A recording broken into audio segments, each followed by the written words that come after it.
El reino de Dios y el reino de los cielos. Tomo 2. Capítulo 7. Otras parábolas del reino de los cielos. Tercera parte. La parábola de los talentos. Primera parte. Cuánto agradecemos al Señor su bondad y longanimidad para con nosotros, al revelarnos todas las delicias que hemos venido disfrutando a lo largo de la lectura de este libro.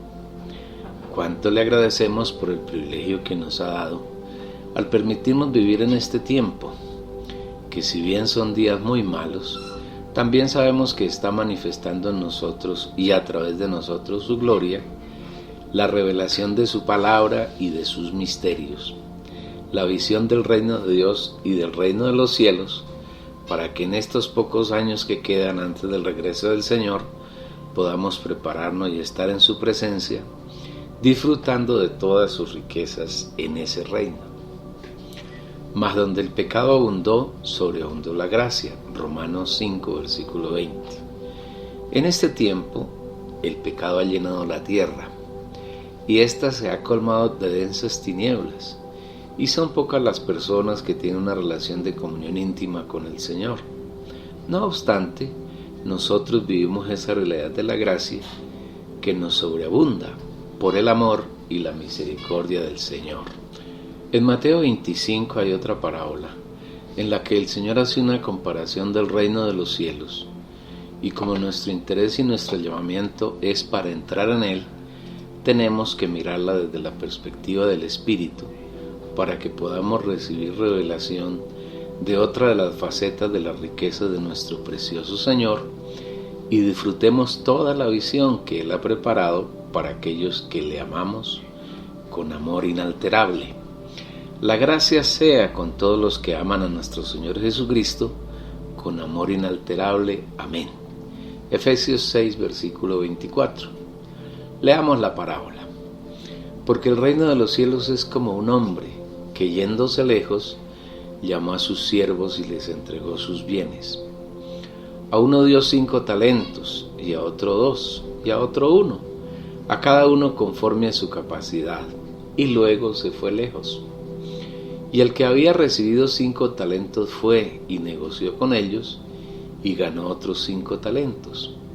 Asimismo, el que había recibido 2 ganó también otros 2. Pero el que había recibido 1 fue y cavó en la tierra y escondió el dinero de su señor.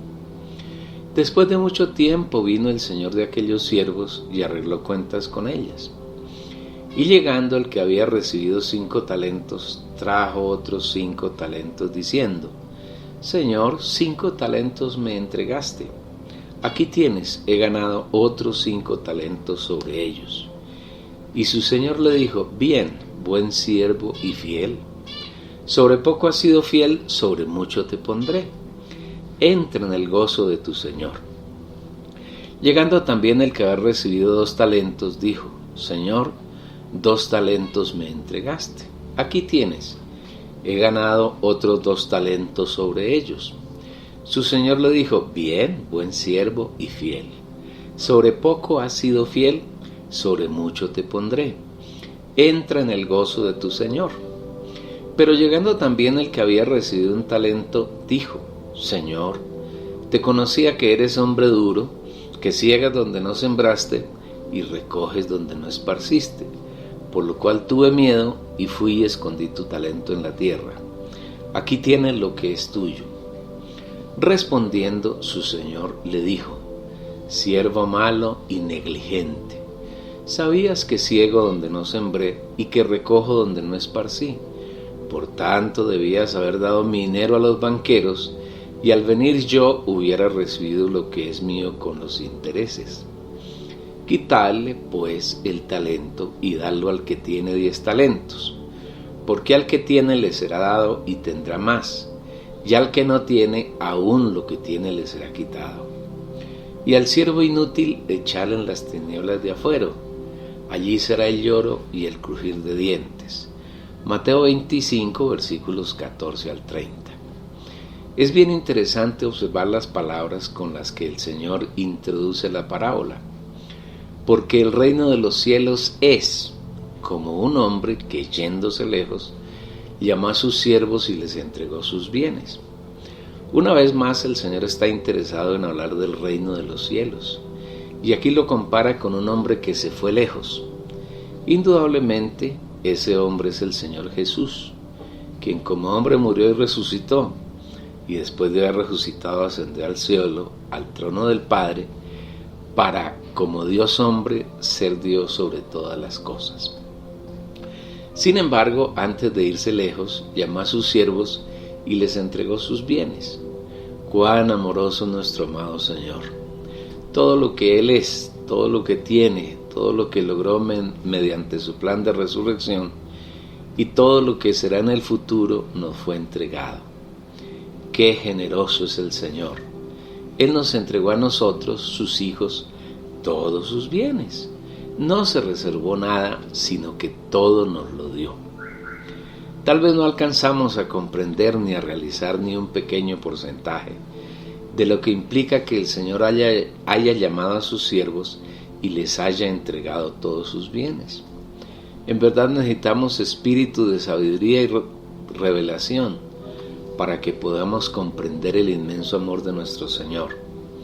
Esos bienes son el mismo con todo lo que es, con todo lo que tiene y lo que ha realizado. La parábola nos recuerda, en primer lugar, que el Señor no entregó sus bienes a uno o a unos pocos en particular, sino a todos sus hijos, porque todos somos siervos suyos.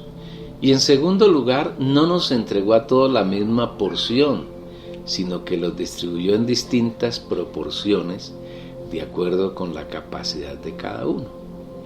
A uno dio 5 talentos, y a otro 2, y a otro 1, a cada uno conforme a su capacidad. El Señor conoce a cada uno de sus siervos suficientemente para poder determinar de qué es capaz.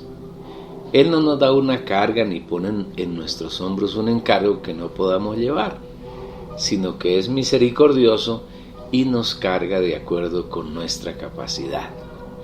Él es un Padre tan genuino que sabe hasta dónde puede ir cada uno de sus hijos, qué responsabilidad es capaz de asumir y cuánto puede soportar. Es como un hogar donde hay niños de distintas edades. Los mayores pueden asumir responsabilidades más grandes de las que pueden asumir los menores. Antes de irse, el Señor entregó una porción de sus bienes a sus siervos y luego se fue lejos. Es interesante observar que la relación que el hombre que se va lejos establece con aquellos a quienes les entrega sus bienes es una relación amo-siervo, y esta relación implica una conducta de absoluta obediencia y sumisión de los siervos con respecto a los deseos y la voluntad del amo. Por un lado, nosotros somos hijos de Dios y como tales tenemos derecho a heredar todas las riquezas que tiene nuestro Padre Dios. Por otro lado, somos sus amigos y como tales tenemos acceso a conocer sus secretos y sus misterios. Igualmente, como siervos del Señor, debemos absoluta sumisión y obediencia a su voluntad de parte de Él. Gozamos de toda su confianza porque Él nos entregó todos sus bienes, y para que exista tal actitud se requiere que haya una confianza total que permita depositar sus bienes en manos de los siervos. Dones, operaciones y ministerios. La parábola nos da la idea de que el hombre es un gran hacendado y en su hacienda tiene muchos siervos que deben hacer determinadas tareas conforme a sus aptitudes. Esto nos lleva inmediatamente a la descripción del cuerpo de Cristo que hace 1 Corintios 12.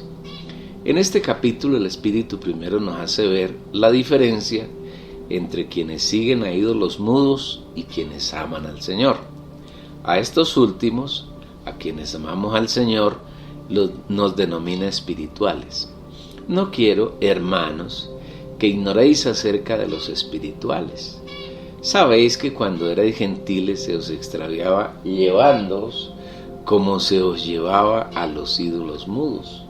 Por tanto os hago saber que nadie que hable por el Espíritu de Dios llama anatema a Jesús, y nadie puede decir Señor Jesús sino por el Espíritu Santo. Traducción literal. Los primeros 3 versículos muestran que a quienes ahora somos creyentes, antes se nos extraviaba para seguir a ídolos mudos, pero ahora que hemos creído en el Señor, somos personas que hablamos. Pero nuestro hablar no es sobre cualquier tema, ni de cualquier manera, sino somos personas que hablamos por el Espíritu Santo. No para maldecir a Jesús, sino para aceptar y vivir bajo su señorío, para llamarlo Señor. A estos que vivimos la realidad del señorío de Cristo, el Espíritu nos ha dado distintos dones, para que sean de provecho para quienes los recibimos. Palabra de sabiduría, palabra de ciencia, fe, dones de sanidades, milagros, profecía, discernimiento de espíritus, géneros de lenguas e interpretación de lenguas.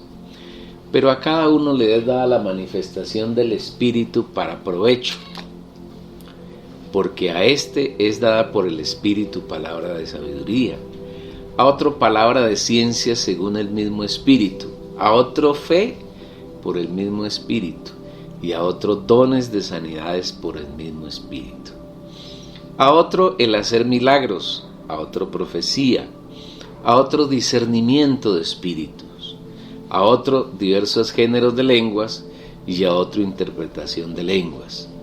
Pero todas estas cosas las hace uno y el mismo Espíritu, repartiendo a cada uno en particular como Él quiere.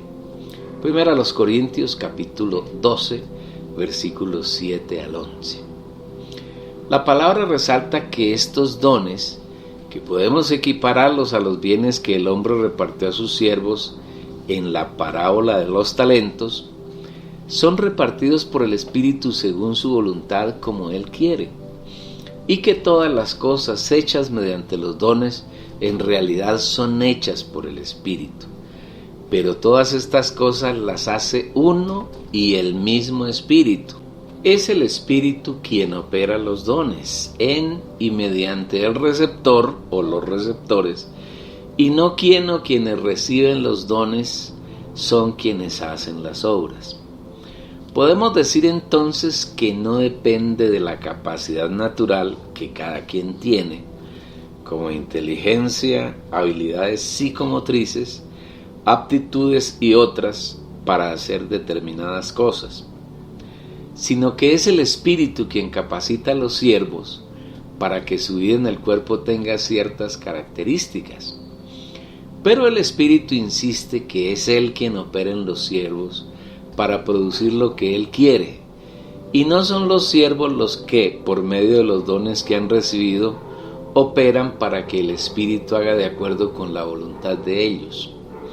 Es muy importante comprender esto, porque debido a las interpretaciones equivocadas, muchos cristianos pretenden adecuar al Espíritu a sus puntos de vista y no se someten a la voluntad del Espíritu. Estos dones han sido interpretados erróneamente y son tema de controversia teológica a lo largo de los siglos de la existencia de la Iglesia. Algunos grupos cristianos, especialmente los de corte pentecostal, enfatizan en sus enseñanzas algunos de los dones, aquellos que son espectaculares, como el de orar en lengua y hacer milagros, porque ellos permiten tener ciertas manifestaciones de orgullo a quienes se precian de tenerlos y los lleva a ser admirados por los demás. Debemos tener claridad de, en primer lugar, que los dones son manifestaciones del Espíritu, lo cual quiere decir que es el Espíritu quien se manifiesta y no la persona a través de la cual el don se hace manifiesto. En otras palabras, cuando un hermano tiene una o unas de las manifestaciones del Espíritu, no debe enorgullecerse, porque esa manifestación no es de su propiedad, no le pertenece.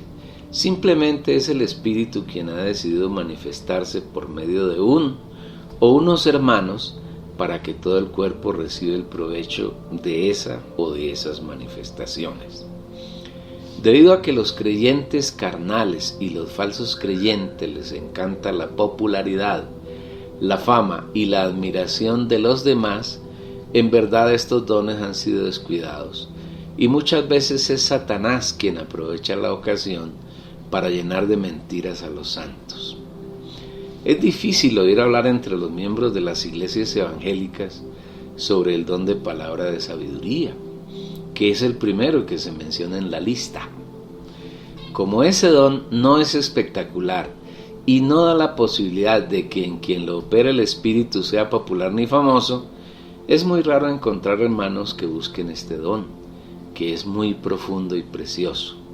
Los hermanos ni siquiera tienen una remota idea del contenido del don de palabra de sabiduría. Palabra de sabiduría. Como ya hemos afirmado reiteradamente, la Biblia se interpreta a sí misma y debemos ser cuidadosos en no agregarle nada. Pero para poder obtener la interpretación genuina de la Biblia, se requiere alcanzar revelación. Este es el contenido de una de las grandes oraciones que Pablo, guiado por el Espíritu Santo, consignó en Efesios 1, para que el Dios de nuestro Señor Jesucristo, el Padre de gloria, os dé espíritu de sabiduría y de revelación en el conocimiento de Él. Versículo 17.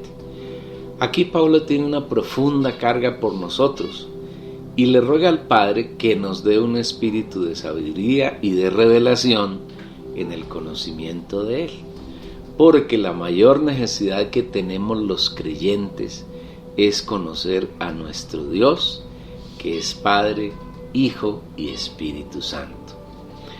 Tal vez el grado de mayor ignorancia entre los cristianos es la falta de conocimiento de Dios en el cual creen, y no tienen conocimiento porque no hay en ellos espíritu de sabiduría, y no hay espíritu de sabiduría porque les falta revelación, y no tienen revelación porque no la piden al Señor. Y si alguno de vosotros tiene falta de sabiduría, pídala a Dios, el cual da a todos abundantemente y sin reproche, y le será dada. Santiago capítulo 1 versículo 5. Los cristianos contemporáneos centran sus peticiones a Dios en muchas cosas distintas a sabiduría y revelación. La mayoría está preocupada porque Dios les provea bienes materiales, porque les supla con quién casarse, porque su congregación sea muy grande, porque el Señor sane algunas enfermedades que padecen, porque el líder sea el más famoso de los famosos, y tantas otras peticiones que nada tienen que ver con sabiduría, revelación y conocimiento de Dios.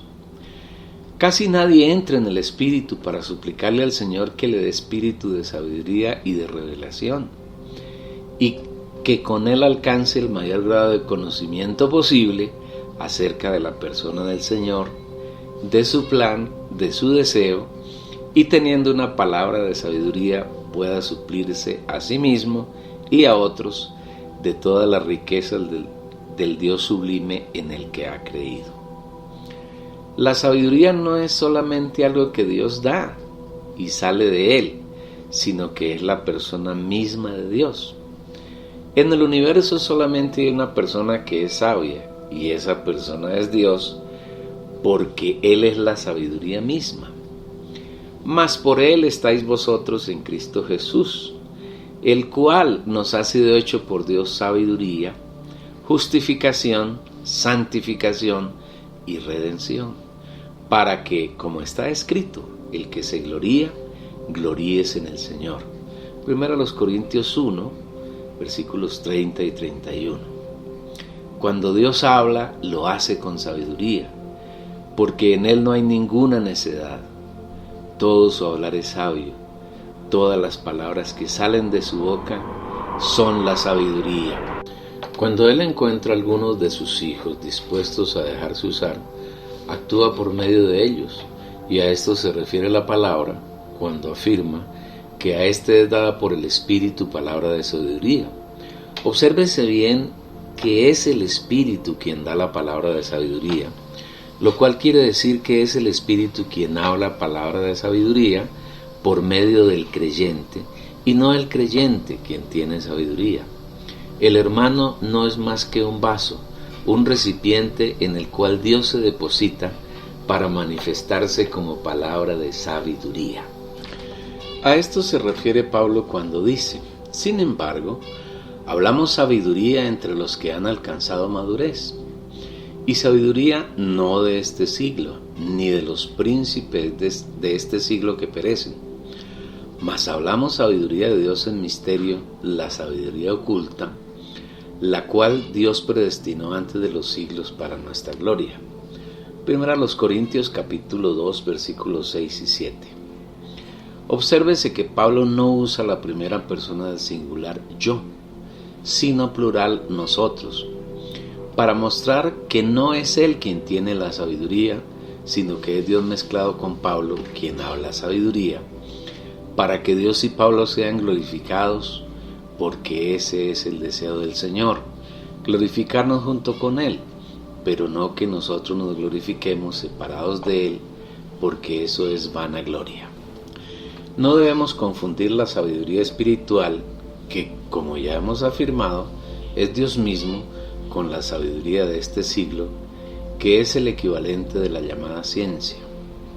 Oh Timoteo, guarda lo que te sea encomendado, evitando las profanas pláticas sobre cosas vanas y los argumentos de la falsamente llamada ciencia, la cual profesando algunos se desviaron de la fe. Primera Timoteo 6, versículos 20 y 21. Lamentablemente, muchos líderes cristianos basan sus enseñanzas en esa mal llamada ciencia. Enseñan la Biblia con la sabiduría vana y se desvían a sus seguidores de la fe genuina.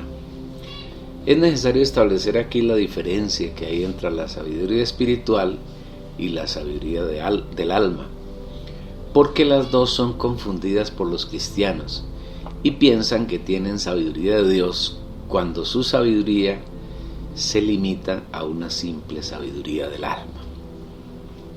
Si usted, amable lector oyente, ha puesto atención al versículo 17 de Efesios 1, encontrará que la sabiduría, la revelación y el pleno conocimiento del Padre se dan en el espíritu humano, para que el Dios de nuestro Señor Jesucristo, el Padre de gloria, os dé espíritu de sabiduría y de revelación en el pleno conocimiento de Él.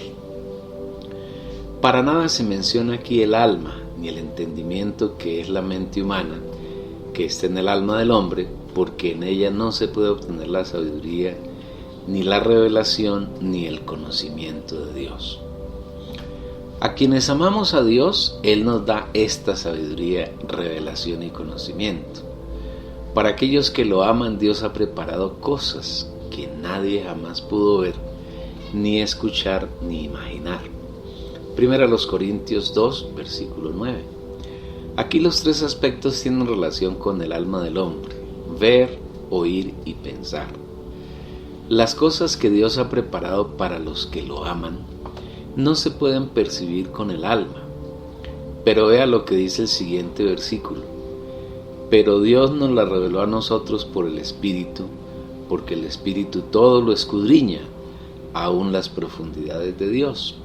Primera Corintios 2, versículo 10. ¿Dónde la revela el Espíritu? Lógicamente, en el espíritu humano donde Él mora. Con el alma podemos entender, saber algunas de las cosas profundas nada más, pero nunca conocerlas, porque se conocen solamente por el espíritu humano. Por eso Pablo, guiado por el Espíritu, nos enseña la diferencia entre la sabiduría humana del alma y la sabiduría espiritual. Y yo, hermanos, cuando fui a vosotros, no fui anunciándoos el misterio de Dios con excelencia de palabras o de sabiduría.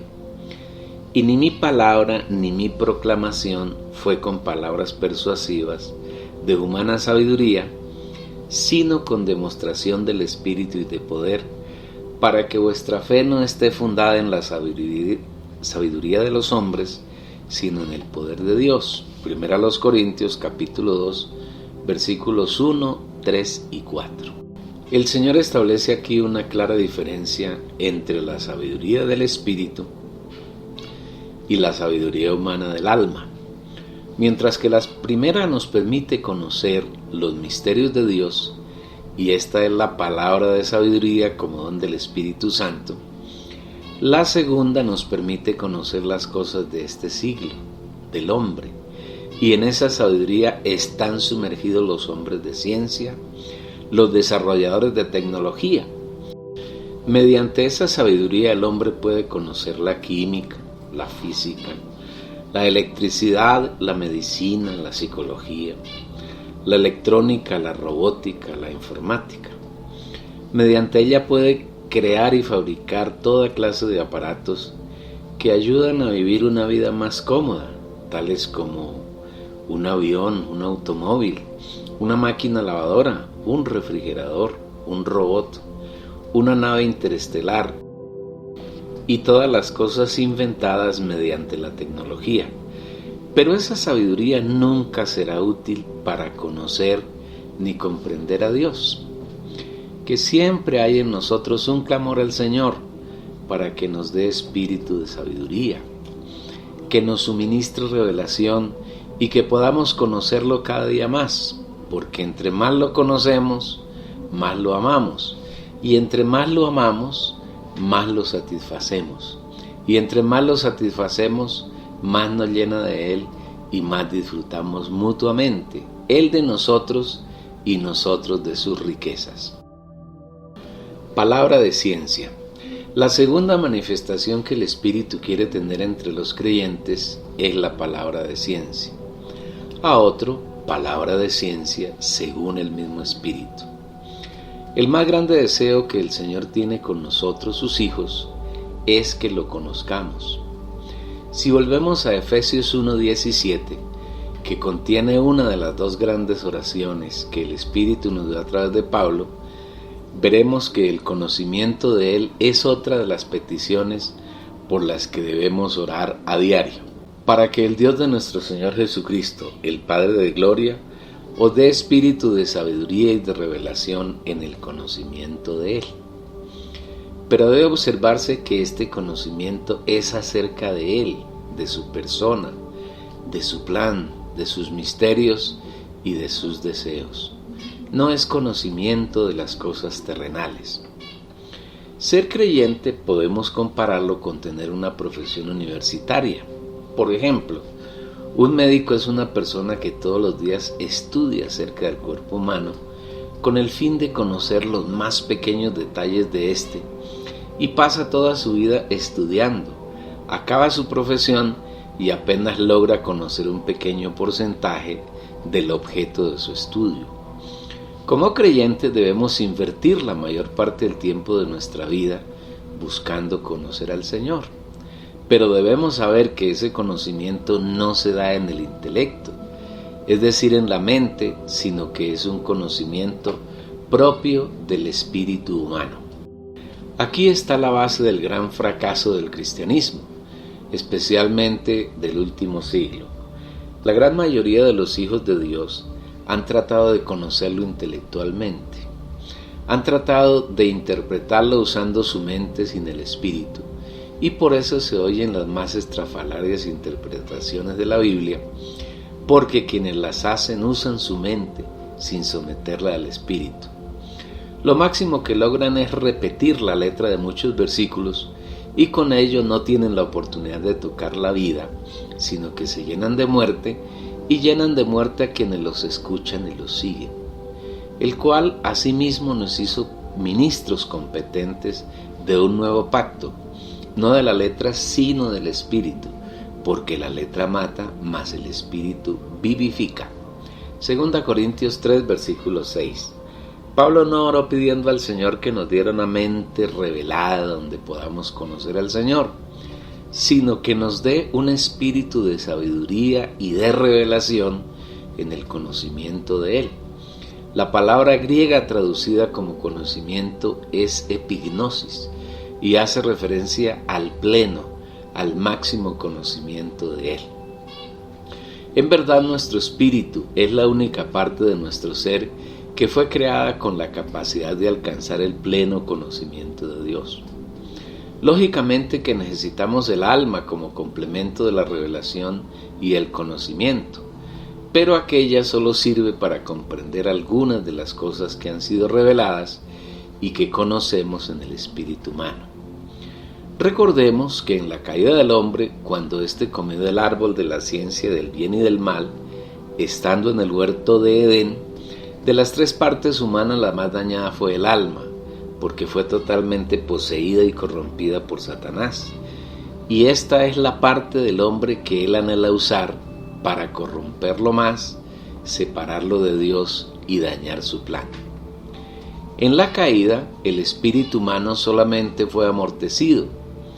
Perdió casi todas sus funciones, pero aún Satanás no pudo dañarlo como dañó al alma. Por eso debemos poner mucha atención y colaborar con el Señor en el proceso de salvación de nuestra alma, que dura toda la vida, que nosotros pasamos aquí en la tierra como creyentes, pero que depende esa salvación totalmente de nuestra disposición. Si permitimos que el Señor trabaje en nuestra alma hasta transformarla completamente, entraremos en el reino de los cielos. De lo contrario, esa transformación del alma durará 1000 años. Al final de ellos habrá alcanzado el grado de transformación que el Señor ha determinado y finalmente entraremos en la Nueva Jerusalén. En la caída del hombre, el cuerpo humano también fue totalmente damnificado, a tal grado que tiene que ser desechado para recibir en la resurrección un cuerpo totalmente nuevo y espiritual que ya no tiene ninguna relación con el pecado. Solamente unos pocos hijos de Dios, las primicias, no tendrán que pasar por la muerte, sino que sus cuerpos serán transformados en un instante y subirán directamente al trono de Dios. De la misma manera, los cuerpos de los creyentes que estén vivos cerca del final de la gran tribulación serán transformados en un instante y subirán a los aires para recibir al Señor y para participar del juicio del tribunal de Cristo. Todos los demás creyentes tendrán que pasar por la muerte para que su cuerpo, que fue dañado por el pecado, sea totalmente destruido y después resuciten con un cuerpo glorioso e incorruptible.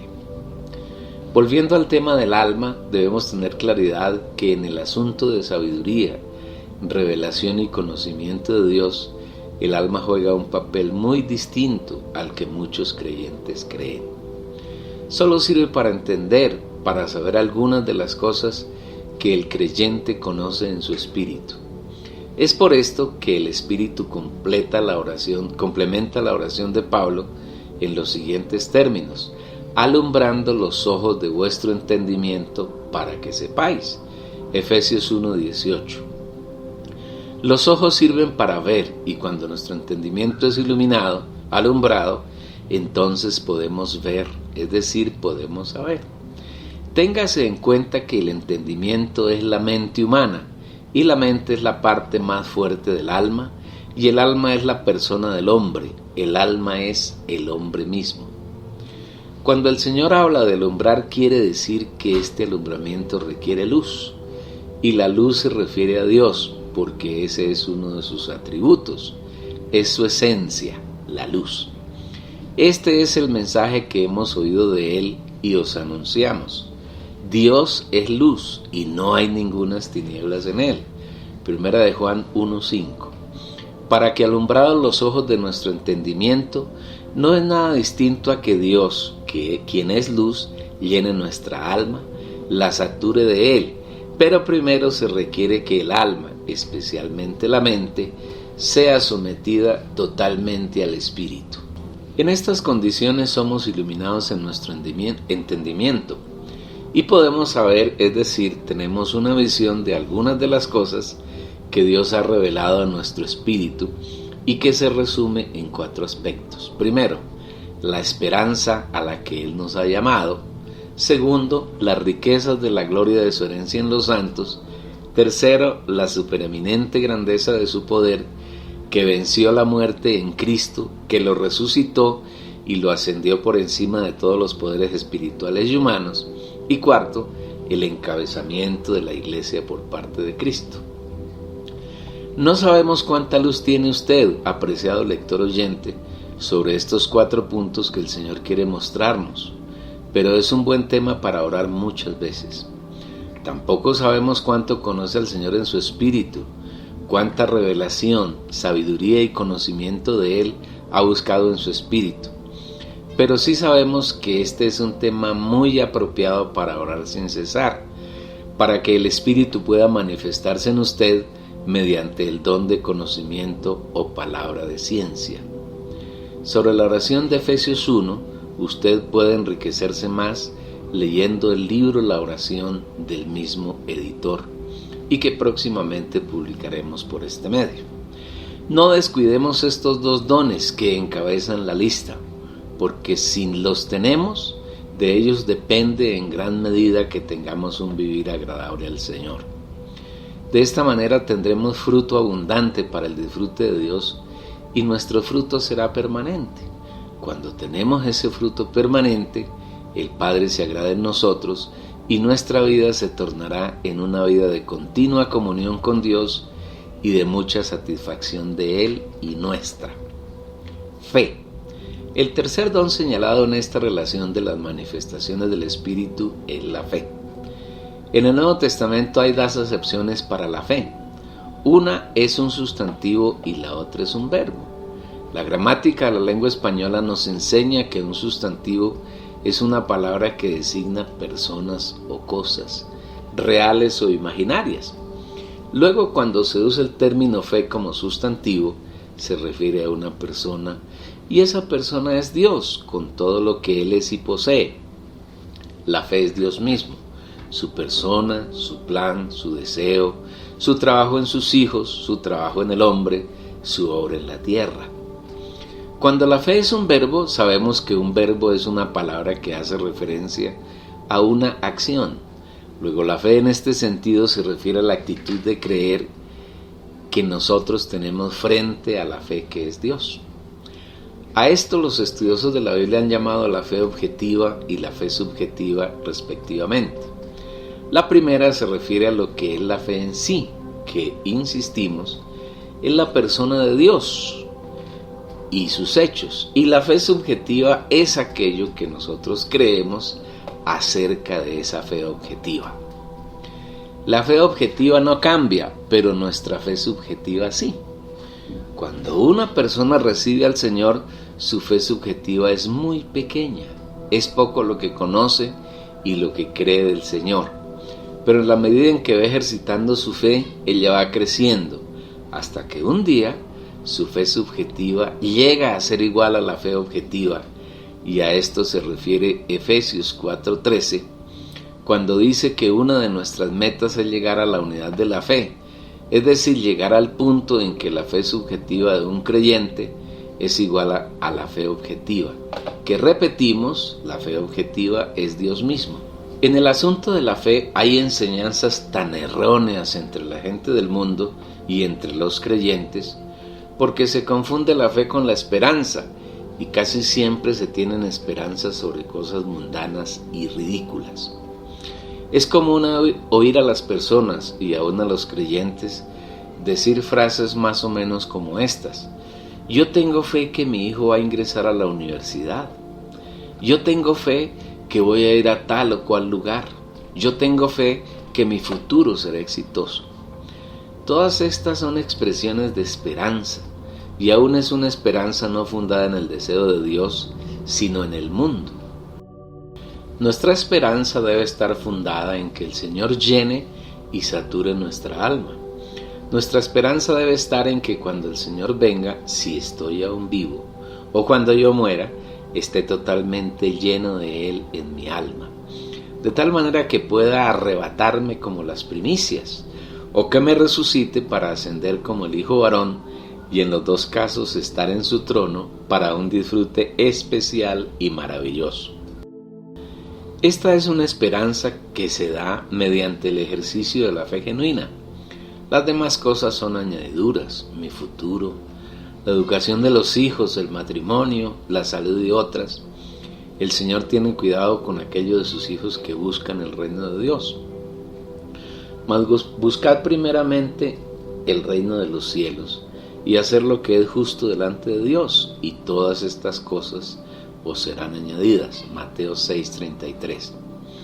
En pocas palabras, la esperanza es preparar la venida del Señor, amar esa venida y prepararnos para que cuando se dé su venida estemos totalmente llenos de Él. El don de fe, en consecuencia, es un ejercicio que diariamente debemos hacer, recibiendo toda la revelación y la sabiduría que el Señor nos suple, para que Él crezca dentro de nosotros, sature con su vida y naturaleza todas las partes de nuestro ser, de tal manera que cuando Él venga, o nosotros salgamos de este mundo, todas las áreas de nuestro ser humano estén totalmente saturadas de Él. Cuando lleguemos a este punto, habremos alcanzado la unidad de la fe, a la que se refiere Efesios 4:13, y que también fue el testimonio que dio nuestro hermano Pablo cuando estaba a punto de ser sacrificado. Porque yo ya estoy para ser sacrificado, y el tiempo de mi partida está cercano. He peleado la buena batalla, he acabado la carrera, he guardado la fe. Por lo demás me está guardada la corona de justicia, la cual me dará el Señor juez justo en aquel día, y no solo a mí, sino también a todos los que aman su venida. Segunda Timoteo capítulo 4, versículos 6 al 8. Este, al igual que los demás dones, es una manifestación del Espíritu, y Él lo reparte como quiere. Por eso debemos evitar la jactancia cuando el Señor en su misericordia quiere usarnos, manifestándose por medio de nosotros. Toda la gloria es del Señor y no nuestra. El interés y el trabajo del Espíritu es porque crezcamos en el Señor y lleguemos al pleno conocimiento de Él, que alcancemos su estatura y que obtengamos fruto que permanezca para su deleite, es decir, fruto que nunca cese, que nunca deje de satisfacer al Señor. La fe subjetiva tiene que ver con recibir todo aquello que el Señor es y ha hecho por nosotros. Y esos hechos son pasados, es decir, están consumados. Cuando disfrutamos los atributos del Señor, cuando disfrutamos su amor, su luz, la vida eterna, la justicia, la soberanía, la santidad, la bondad, la fidelidad, la paciencia y longanimidad del Señor, su humildad y mansedumbre, el dominio propio, y todas las demás virtudes y atributos propios de Él, estamos haciendo que nuestra fe subjetiva crezca. Igualmente, en la medida que disfrutamos su obra de redención, en la que se incluye su encarnación, que es la mezcla de la naturaleza divina de Dios con la naturaleza humana de Jesús, cuando hacemos nuestro ese vivir humano de Jesús, en el que en sus pensamientos, palabras y hechos agradó plenamente al Padre, en otras palabras, el Padre hizo sus obras en Jesús. De igual manera, cuando disfrutamos la derrota que el Señor le propinó a Satanás mediante su muerte en la cruz, lo mismo cuando hacemos nuestro disfrute su resurrección, en la que ahora Dios no solo está mezclado con Jesús, sino con todos nosotros sus hijos. Cuando confesamos y hacemos realidad el hecho de que Él ascendió, y nosotros ascendimos con Él y estamos sentados en lugares celestiales con Cristo, y cuando reconocemos que Él vino como el Espíritu Santo el día de Pentecostés y nos metió en Él, es decir, nos bautizó, siempre que nosotros disfrutamos esos hechos que son pasados, consumados, estamos ejercitando nuestra fe subjetiva, y ella va creciendo y llegará el día en que nuestra fe será tan grande como Dios mismo, que es la fe objetiva. Dones de sanidades. Es el cuarto don por medio del cual se manifiesta el Espíritu Santo. Si usted es cuidadoso al leer la palabra y se acerca a ella sin presunción, entenderá que aquí no se habla solamente de sanidades físicas, sino que el Señor habla de una santidad integral. Veamos, un versículo que les gusta resultar a los especialistas en sanidades, entre comillas, está en 1 de Pedro 2, versículo 24. Quien llevó él mismo nuestros pecados en su cuerpo sobre el madero, para que nosotros, estando muertos a los pecados, vivamos a la justicia, y por cuya herida fuisteis sanados, que a la vez es una cita de Isaías 53:5. Mas el herido fue por nuestras rebeliones, molido por nuestros pecados. El castigo de nuestra paz fue sobre él, y por su llaga fuimos nosotros curados. Los interesados en la realización de, entre comillas, curas milagrosas, recitan la parte que dice por cuya herida o por su llaga fuimos sanados o curados, pero olvidando el contexto del versículo. Primero dice que el Señor llevó nuestros pecados en su cuerpo sobre el madero, que fue herido por nuestras rebeliones y molido por nuestros pecados. Afirma que nosotros mediante su muerte morimos a los pecados y que ahora vivimos a la justicia, es decir, ya no practicamos hechos de injusticia, sino que presentamos nuestros miembros para agradar a Dios. Ni tampoco presentéis vuestros miembros al pecado como armas de injusticia, sino presentaos vosotros mismos a Dios como vivos de entre los muertos, y vuestros miembros a Dios como armas de justicia. Romanos 6:13. Igualmente el pasaje afirma que el castigo de nuestra paz fue sobre él, y ahora sí agrega la frase tan trillada de los cristianos: por su herida fuisteis sanados, o por su llaga nosotros fuimos curados. Téngase en cuenta que esa sanidad es una sanidad integral, que comienza en las partes interiores del ser humano.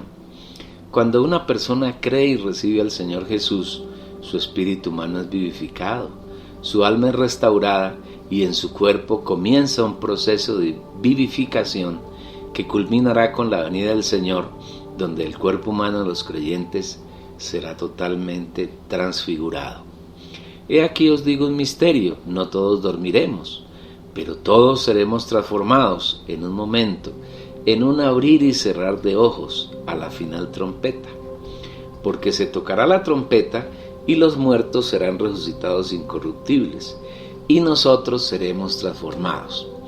Porque es necesario que esto corruptible se vista de incorrupción y esto mortal se vista de inmortalidad. 1 Corintios 15, 51 al 53 y Filipenses capítulo 3 versículo 21, el cual transformará el cuerpo de la humillación nuestra para que sea semejante al cuerpo de la gloria suya, por el poder con el cual puede también sujetar a sí mismo todas las cosas. Es por eso que Romanos 8, versículos 10 y 11 afirman: pero si Cristo está en vosotros, el cuerpo en verdad está muerto a causa del pecado, mas el Espíritu vive a causa de la justicia. Y si el Espíritu de aquel que levantó de los muertos a Jesús mora en vosotros, el que levantó de los muertos a Cristo Jesús vivificará también vuestros cuerpos mortales por su Espíritu que mora en vosotros. Lea estos dos versículos con espíritu de discernimiento y con oración, y notará el orden que tiene el Señor. Primero, Él trabaja su sanidad en nuestro espíritu y nuestra alma, viniendo a morar en ellos, especialmente nuestro espíritu, desde donde hace su trabajo de transformación del alma. Y cuando esto es real, cuando Cristo está en el creyente, el cuerpo de éste está muerto. ¿Muerto para qué? Para el pecado. Es decir, no puede pecar, porque una persona que vive en el espíritu, todo su ser es gobernado por él y no puede pecar. El espíritu no peca. Su espíritu está lleno de justicia y lleno de vida, la vida eterna, la vida de Dios. Cuando esto es así, la palabra trae una promesa hermosa. Si el Señor Espíritu que levantó a Jesús de entre los muertos mora en nosotros, hará algo maravilloso con el cuerpo mortal de los creyentes. Lo vivificará, es decir, suplirá también su vida eterna en él. Observe que el verbo está en tiempo futuro. Quiere decir que es un hecho que sucederá después. ¿Cuándo? Cuando el Señor Jesús regrese, cuando suene la séptima trompeta, que es la última, la final. Los muertos en Cristo resucitarán primero con un cuerpo de gloria semejante al cuerpo del Señor Jesús resucitado. Y los que vivamos en esa época, a lo cual aspiramos en el Señor, seremos transformados, transfigurados en nuestro cuerpo y recibiremos un cuerpo semejante al del Señor resucitado. Esta es una verdadera y genuina sanidad. Volvamos a 1 de Pedro 2:24 y hablemos de esta pequeña frase. Por su herida fuimos sanados. ¿Qué herida es esa? El Señor, cuando fue juzgado y muerto por los judíos y los romanos, fue golpeado, abofeteado, coronado de espinas, atravesado por clavos de metal en sus pies y en sus manos, y de estas heridas manó sangre, toda su sangre. Pero además de estas hay una herida muy especial, de la cual Juan hace un relato también especial. Uno de los soldados le abrió el costado con una lanza y al instante salió sangre y agua. Juan 19, versículo 34. Sin duda, Pedro e Isaías se refieren a esta herida o llaga, y solo Juan vio ese detalle aparentemente insignificante, pero muy revelador. De la herida que el soldado produjo en el costado del Señor salió sangre y agua. Todos los que estaban cerca de la cruz de Jesús vieron que de él salía sangre, pero solo Juan vio el agua. Esa sangre y esa agua que salieron de la llaga del Señor Jesús son nuestra genuina sanidad. Todos los hombres estábamos enfermos. Satanás sembró en el hombre desde Adán su naturaleza de enfermedad que se llama pecado. Y esa horrible enfermedad finalmente produce la muerte. Todos los hombres estábamos condenados a la muerte eterna, a pasar la eternidad en el lago de fuego. Pero, ¡aleluya! Cuando el soldado romano enterró la lanza en el costado del Señor, salió sangre y agua para nuestra sanidad, para que podamos vivir para la justicia y vivir por la eternidad. Por eso el Señor es el Cordero de Dios que quita el pecado del mundo. ¿Qué significado tienen la sangre y el agua? Sabemos por la Biblia que en la sangre está la vida bios, la vida física de los seres vivos que tienen sangre. Génesis 9:4. Al ser derramada, Jesús estaba muriendo en su carne por todos nosotros. Porque también Cristo padeció una sola vez por los pecados, el justo por los injustos, para llevarnos a Dios, siendo a la verdad muerto en la carne, pero vivificado en espíritu. 1 de Pedro 3:18. A los ojos de Dios todos los hombres morimos en Jesús. Debido a la sentencia que el Señor había proferido sobre Adán en el Edén, que si comía del árbol de la ciencia del bien y del mal moriría, se cumplió en Jesús. Él murió por todos nosotros y todos morimos con Él. De otro lado, esa sangre derramada tiene como función limpiarnos de todos nuestros pecados. Eso dice la palabra de Dios en 1 de Juan 1:7. Pero si andamos en luz como está en luz, tenemos comunión unos con otros y la sangre de Jesucristo su Hijo nos limpia de todo pecado. ¿Y cuál es el significado del agua que Juan vio en el costado de Jesús? Los hermanos que son superficiales, que no tienen el hábito de sumergirse en las profundidades de la palabra, afirman que el agua a la que se refiere Juan no es otra cosa que el plasma de la sangre, el cual está compuesto en un 90% en agua y un 10% de múltiples sustancias disueltas en ella, especialmente proteínas, glúcidos, lípidos y productos de desecho del metabolismo. Esto es verdad, pero el Espíritu no quiere que nos detengamos en esas cosas que no van más allá de un simple conocimiento mental.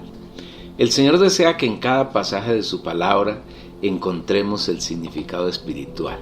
Muy bien, en la Biblia algunas veces el agua significa muerte, como en Génesis 1:2, donde la tierra estaba cubierta por agua y en ella no había ninguna clase de vida, es decir, estaba llena de muerte. Igualmente en Juan 2, cuando Jesús en las bodas de Caná transformó el agua en vino, las 6 tinajas que estaban allí para un rito religioso de los judíos fueran llenas de agua hasta el borde, lo cual significa que los hombres religiosos se llenan de muerte hasta el borde. Pero cuando invitan a Jesús a vivir en ellos, Él transforma esa muerte religiosa en vida, representada aquí por el vino que surgió de la transformación que hizo Jesús del agua en vino. De la misma manera, el agua que salió del costado de Jesús representa la vida, según podemos verlo en Juan 7, 37 al 39.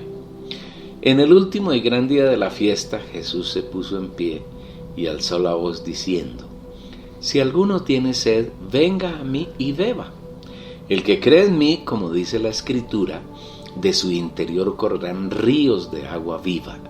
Esto dijo del Espíritu que habían de recibir los que creyesen en él, pues aún no había venido el Espíritu Santo, porque Jesús no había sido aún glorificado. Los judíos estaban celebrando la más grande fiesta, la fiesta de los tabernáculos, y debe suponerse que estaban saciados, llenos de vida, pero no era así, porque sus fiestas, a pesar de que habían sido ordenadas por Dios, no las veían como tipos de Jesús, y ellos las habían convertido en meros ritos religiosos muertos.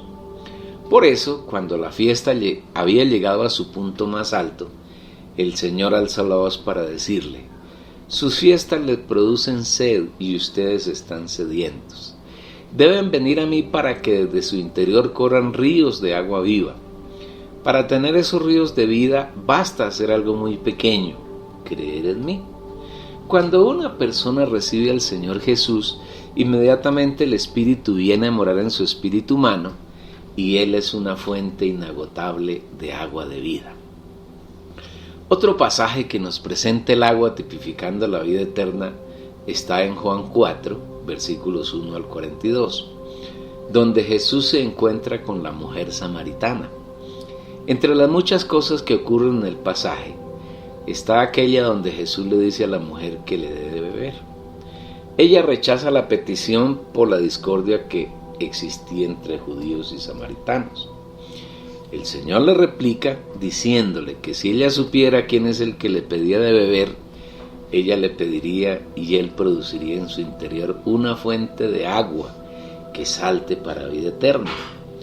Respondió Jesús y le dijo: cualquiera que bebiere de esta agua volverá a tener sed, mas el que bebiere del agua que yo le daré no tendrá sed jamás, sino que el agua que yo le daré será en él una fuente de agua borbotante para vida eterna.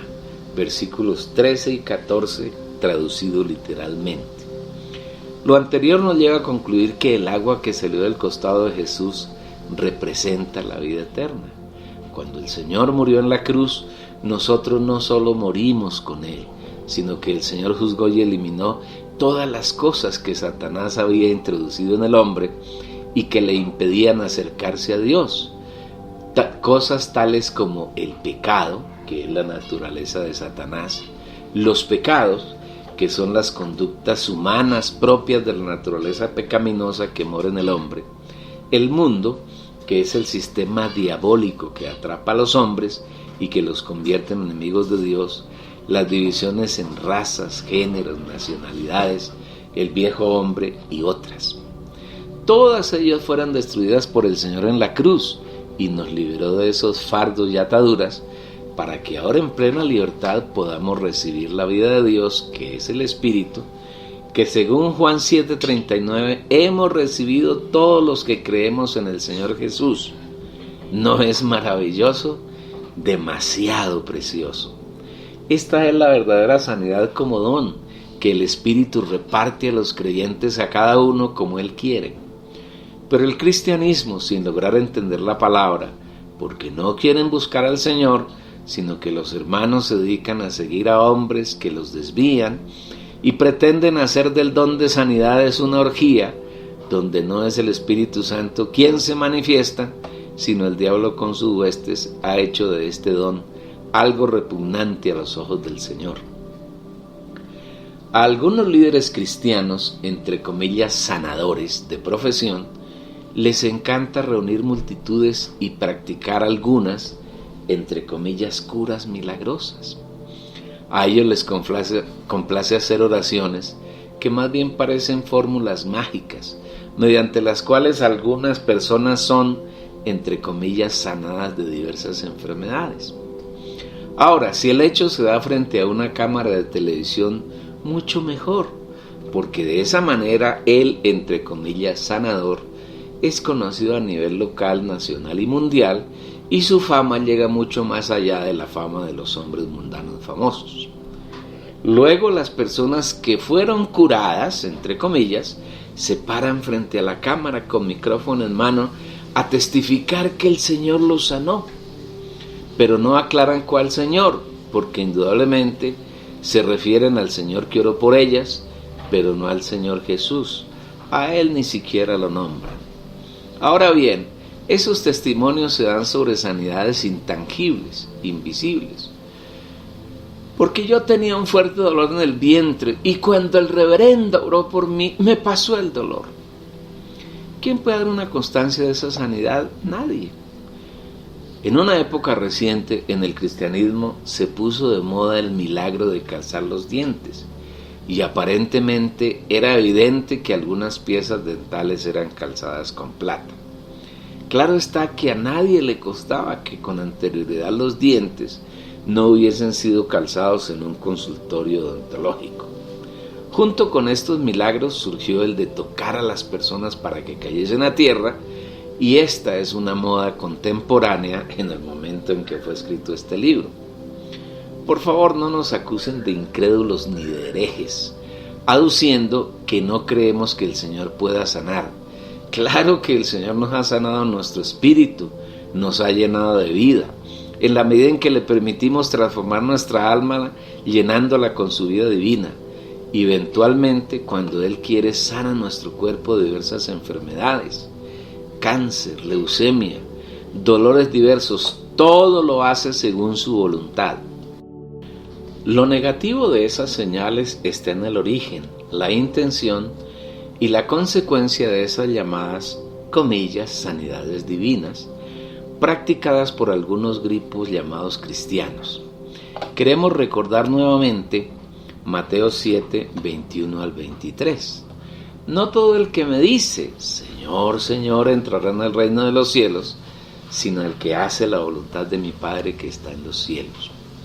Muchos me dirán en aquel día, Señor, Señor, ¿no profetizamos en tu nombre?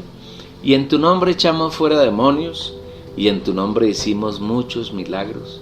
Y entonces les declararé, nunca os conocí, apartados de mí, hacedores de maldad. Todos esos, entre comillas, milagros de sanidades, de tumbar a la gente y de tantas cosas aberrantes que practica el cristianismo, se originan en una fuente de maldad, pero no en el Señor, y lo afirmamos así por varias razones. La primera, casi siempre esas personas que testifican las sanidades ni siquiera son salvos, no son hijos de Dios, no son regenerados y no han nacido de nuevo. Segunda, la sanidad practicada en ellos no produce vida, no hay una búsqueda del Señor, no hay ninguna glorificación para el Señor. Es lo mismo que ocurrió cuando el Señor sanó a 10 leprosos en Lucas 17. Solo un samaritano regresó al Señor para glorificarlo, y él fue salvo porque tuvo fe, es decir, creyó en quien lo había sanado. Tercera, la única intención que tiene el, entre comillas, sanador, es la de volverse famoso, la de ganar adeptos y seguidores, porque eso le representa un ingreso económico sustancioso. Cuando el Señor Jesús sanaba a las personas de diversas enfermedades, siempre les rogaba que no lo dijesen a nadie. A algunos simplemente les ordenó que se mostraran al sacerdote para testimonio, pero les encarecía que no lo llenaran de fama, porque al Señor no le agrada para nada la fama entre los hombres. A Él le encanta el secreto, lo privado. Pero no queréis venir a mí para que tengáis vida. Gloria de los hombres no recibo, mas yo os conozco que no tenéis el amor de Dios en vosotros. Juan 5, versículos 40 al 42. Todo lo contrario hacen los mercaderes contemporáneos de la sanidad, que la utilizan como medio para llenarse de fama. Todos estos son hechos de maldad que en el día del tribunal de Cristo no tendrán ningún valor, sino que por el contrario testificarán contra quienes los practicaron. Si usted, querido lector oyente, quiere saber un poco más del origen de todos estos hechos, entre comillas milagrosos, Le recomiendo que lea el libro El poder latente del alma, escrito por Watchman Nee, un hermano que vivió en el siglo XX y a quien el Señor le dio mucha visión sobre sus negocios, y sobre este tema tiene mucha claridad, la cual plasmó en el libro señalado. Mediante la lectura de este libro, el Señor le ayudará a salir del engaño en que ha caído el cristianismo contemporáneo. Este libro se puede conseguir en internet de manera gratuita. Deseamos aclarar lo siguiente: de ninguna manera estamos tratando de atacar organizaciones o personas. Sabemos que esta palabra levantará controversia y ampolla, especialmente entre los dirigentes que lideran esas organizaciones. Y lejos esté de nosotros querer desatar una polémica que dañe a los hermanos. Solamente deseamos presentar la revelación y la visión que el Señor, en su misericordia, nos ha otorgado a lo largo de más de 4 décadas de haber recibido al Señor y haberlo servido siguiendo al Espíritu, especialmente en los 2 últimos decenios.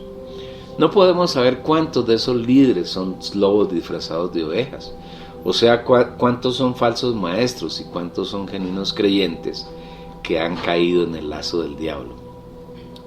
Si usted es un creyente genuino y lee y oye estas líneas con humildad, estamos convencidos de que el Señor le dará revelación en su espíritu y alumbrará los ojos de su entendimiento para que usted pueda saber estas cosas. Hablamos aquí para los genuinos creyentes, no para los lobos disfrazados de ovejas, con la intención y la esperanza de que, para aquellos, el Señor en su misericordia les haga resplandecer la luz del Evangelio en la faz de Jesucristo.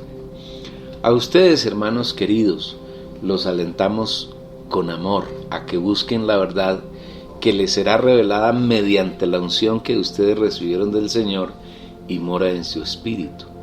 Es tiempo de salir de tanta mentira y de engaño y de venir al Señor para tener un encuentro real con Él. Es tiempo de ser iluminados para seguirlo a Él como el camino, porque no hay un camino diferente a la persona del Señor Jesús.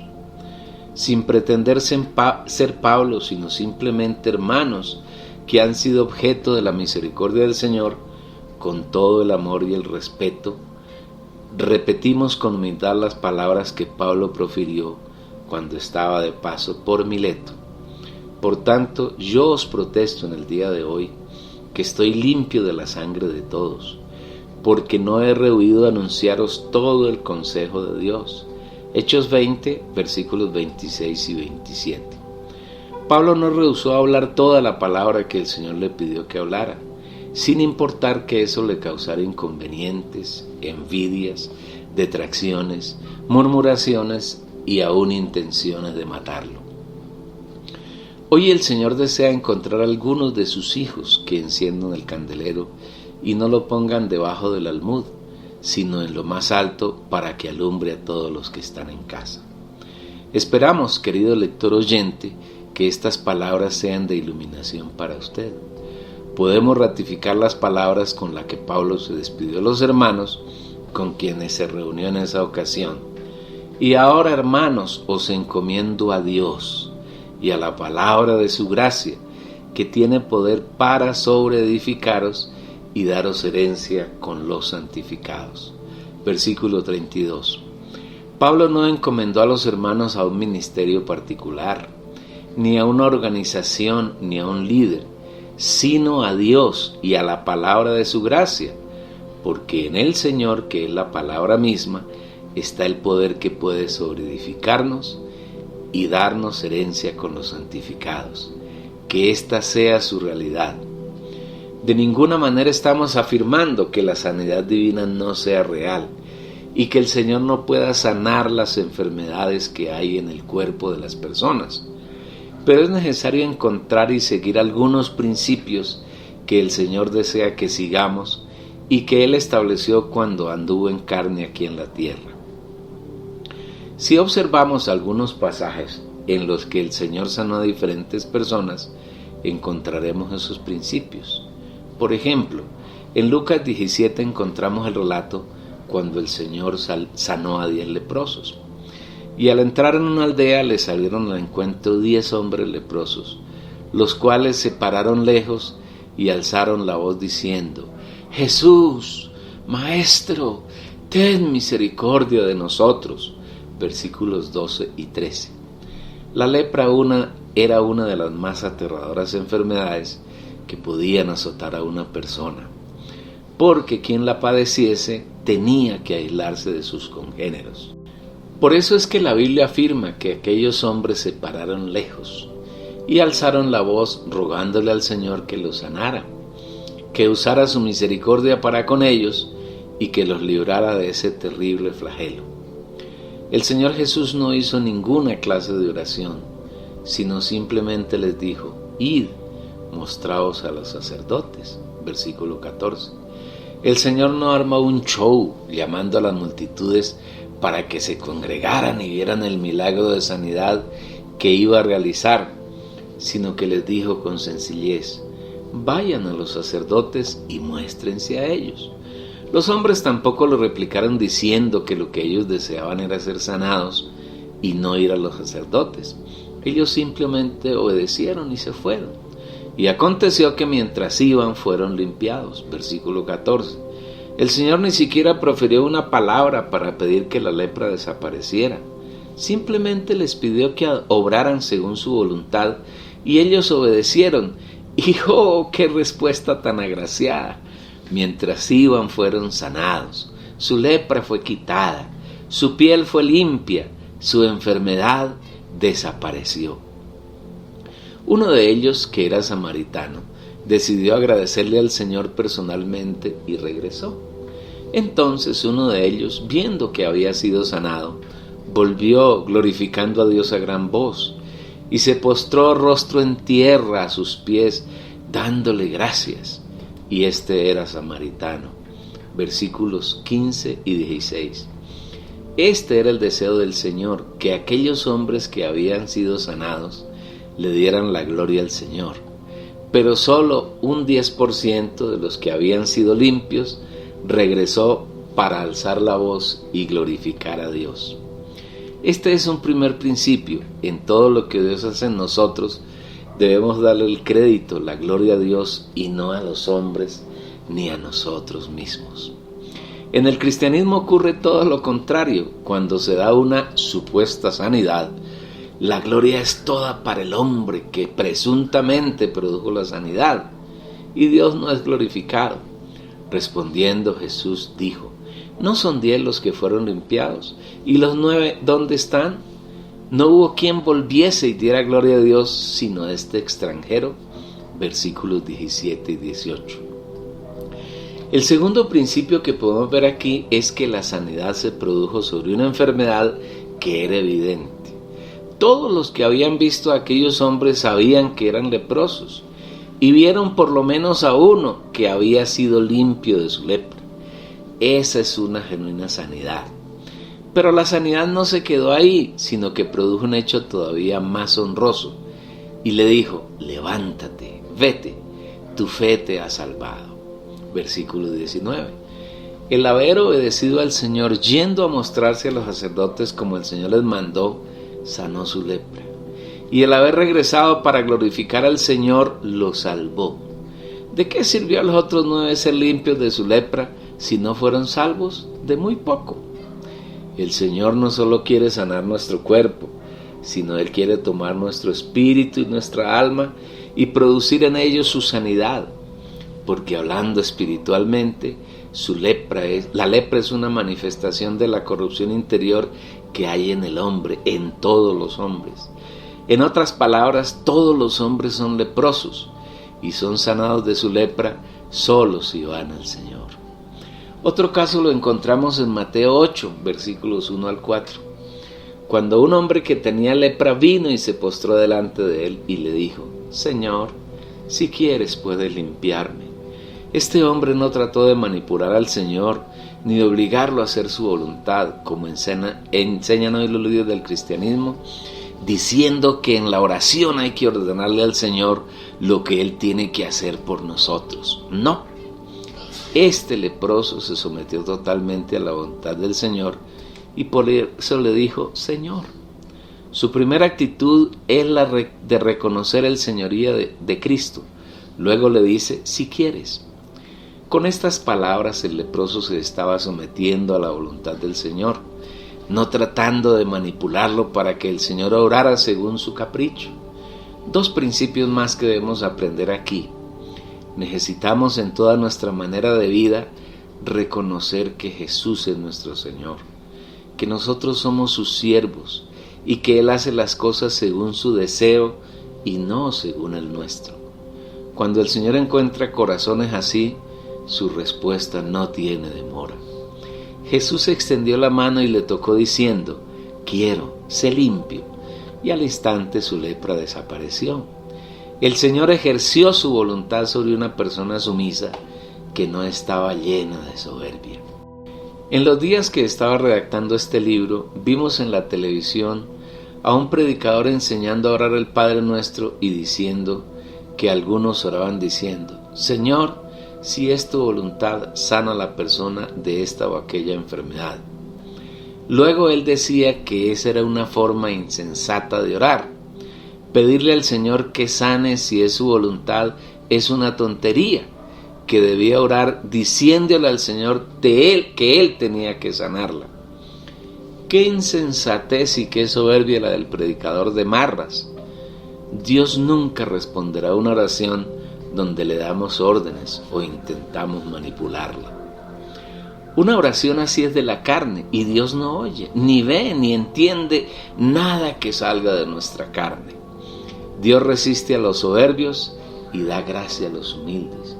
Humillaos pues bajo la poderosa mano de Dios para que Él los exalte cuando fuere tiempo. Primera de Pedro capítulo 5 versículos 5 y 6. Luego el Señor le dice al que había sido leproso, mira, no lo digas a nadie, sino ve, muéstrate al sacerdote y presenta la ofrenda que ordenó Moisés para testimonio a ellos.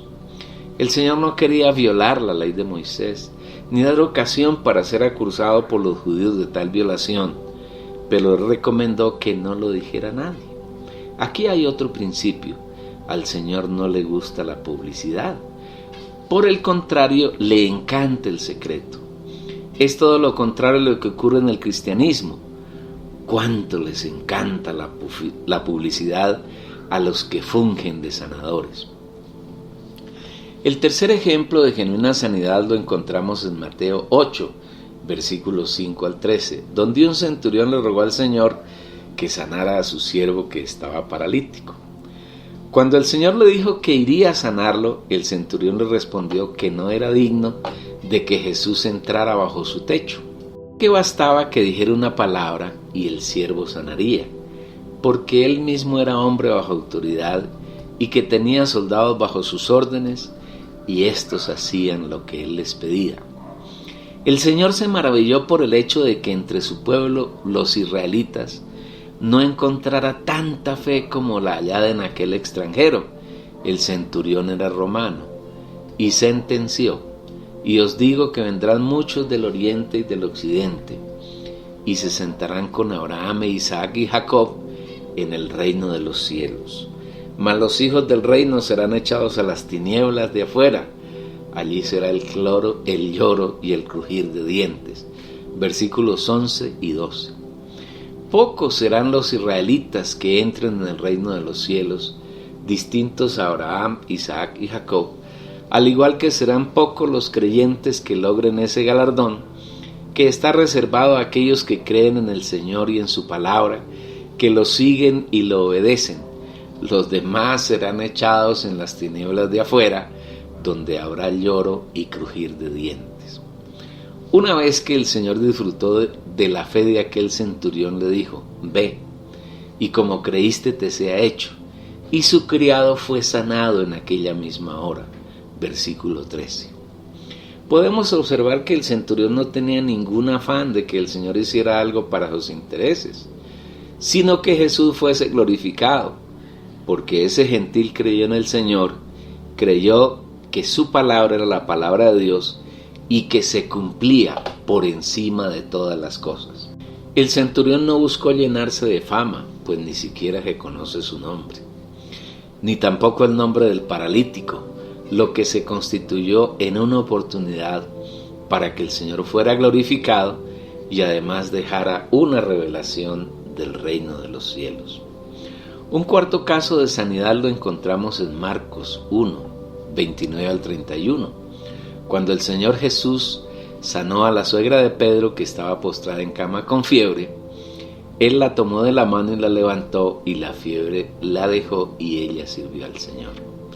Aquí Él produjo una sanidad en una persona que tenía un corazón para servirlo, y no para que la multitud se gloriara por su morbo de ver milagros, lo que ocurre hoy en el cristianismo degradado.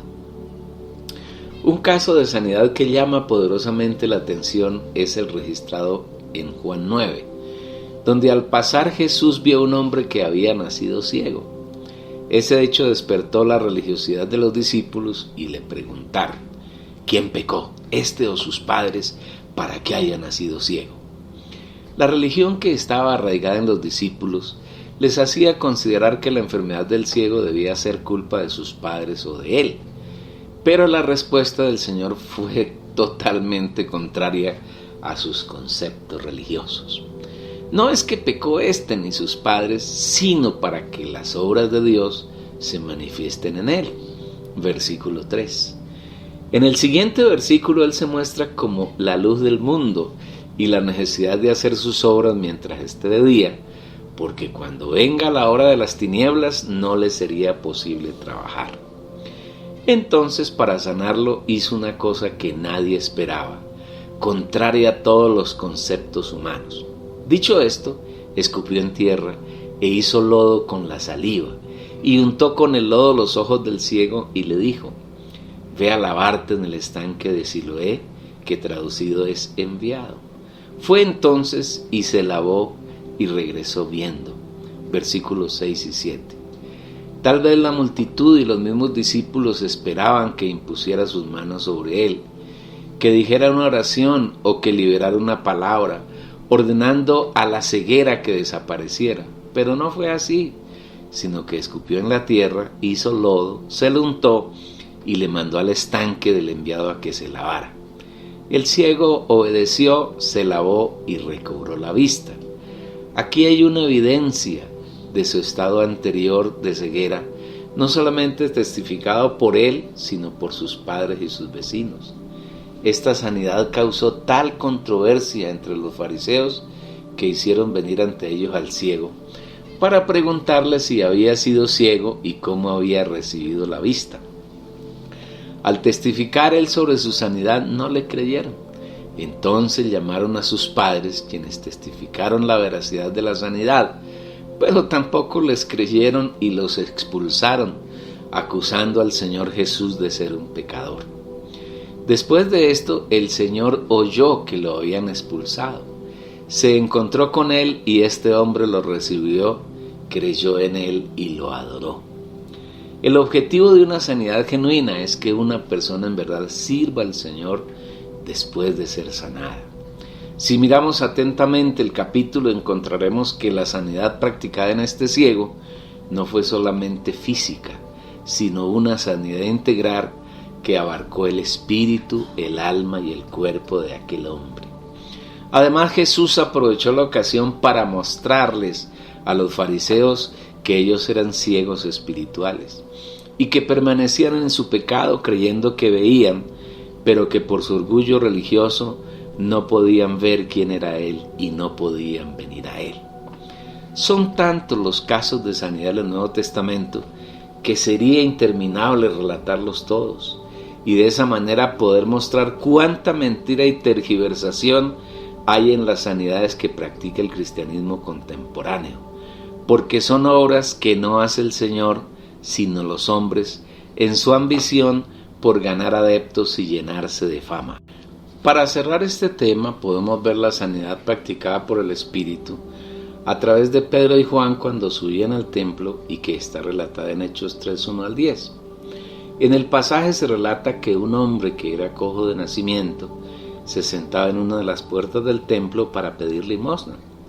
Y cuando Pedro y Juan lo vieron, pusieron en él sus ojos y le ordenaron en el nombre de Jesucristo de Nazaret que se levantara y caminara.